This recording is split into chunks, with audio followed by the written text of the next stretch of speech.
Breaches in the compartmentation. The key areas to look here are any breaches in the integrity of the wall, such as holes being drilled in.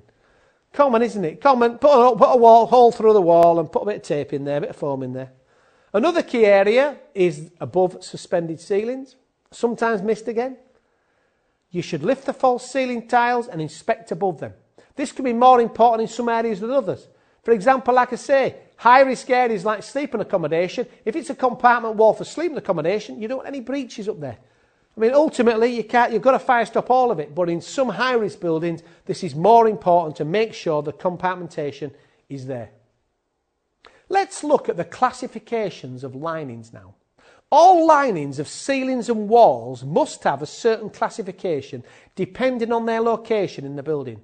So the walls and the ceilings. They're less worried about the floor because the idea is hot air rises. By the time the floor becomes involved in the fire, let's be honest, they're dead anyway, aren't they? So whoever's in there is dead anyway. So they're more critically worried about the actual ceilings and the walls. And they've got to have a certain classification depending where they are. And this is specified in BS, well, the standard is BS 476. And the classification can be found in Approved Document B. This table here shows you the various classifications.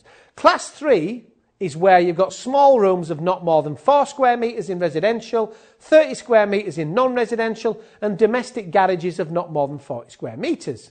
Class 1 linings are there for other rooms including garages and your circulation spaces within dwellings. And Class O is any other circulation space including the common areas of flats and maisonettes. So all the means of escape, let's be honest, all the means of escape should be Class O fire spread.